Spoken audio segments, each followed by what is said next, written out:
परम शांति। अभी बेहद की आत्माओं को ये राज बताना चाहता हूँ कि आत्मा, बेहद की आत्मा ज्ञान तो बन गई, ज्ञानी है, सब कुछ ज्ञान है, बेहद के विश्व का ज्ञान है, मगर वो पुरुषार्थ कम कर पाती है। क्यों? क्योंकि माया उसको पकड़ लेती है, देह और देह के संबंधों में फंस जाती है, न चाहते हुए भी। और कर्मयोगी जीवन नहीं बिताती। हर कर्म में, हर लक्ष्य में उसका याद हो कि मैं विश्व कल्याणकारी आत्मा हूँ, विश्व सेवादारी हूँ, मुझे विश्व परिवर्तन करना है, पहले स्व परिवर्तन करना है, तो वो नहीं कर पाती। देह और देह के संबंधों में माया में फंस जाती हैं, इसलिए वो कमजोर पड़ जाती है। और कमजोर बन जाती है तो दिल शिकस्त हो जाती है, दिल में दुख दर्द हो जाता है कि मैं पुरुषार्थ नहीं कर पाती हूँ। मगर क्यों?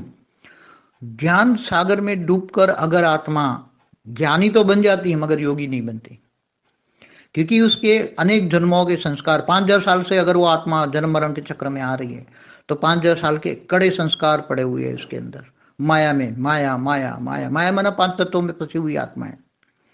तो वो 5 तत्वों के संस्कारों को दूर करना पड़ेगा, बार बार ज्ञान को सुनना पड़ेगा। ऐसी आत्माओं को बार बार ज्ञान के वीडियो सुनना चाहिए, ज्ञान और योग दोनों साथ करना चाहिए।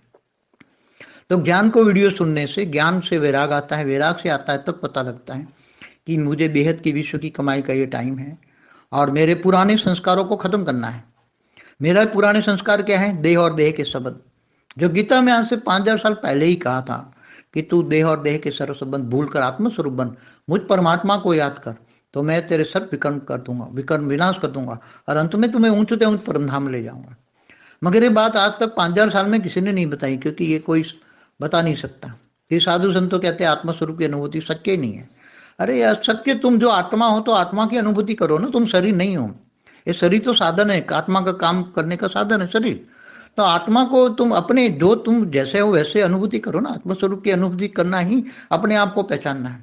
जब स्वयं को पहचानेंगे तो पता लग जाएगा तुम कौन हो, कौन सी कैटेगरी की आत्मा हो, सब पता लग जाएगा। अंत में तो सारी दुनिया देखेगी ना, सब अपनी बुद्धि रूपी टीवी में जब दिखाई देगा, दिव्य बुद्धि होगी, दिव्य स्वरूप की अनुभूति होती, त्रिलोकीनाथ मतलब तीनों कालों का ज्ञान हो जाएगा। आत्मा में रिकॉर्ड पड़ा है वो सब इमर्ज हो जाएगा, आत्मा के ऊपर के आवरण कितने, सब कुछ पता लग जाएगा।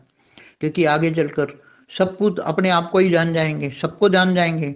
आत्मा तो सुपर कंप्यूटर है, उस सुपर कंप्यूटर की तरह एक साथ में अरबों खरबों आत्मा को एक सेकंड में जान जाएंगे ये कौन सी कैटेगरी क्या है। एक सेकंड में आप करोड़ों खरबों अरबों कनेक्शन जोड़ पाएंगे, ऊपर की दुनिया से भी कनेक्शन जोड़ते पाएंगे, आत्मा के आवरण सब खुल जाएंगे। तो आत्मस्वरूप की अनुभूति करना ही ये बेहद की आत्माओं के लिए बेहद का ज्ञान है। अगर माया में मन खींचता है, देह और देह के संबंधों में खींचता है,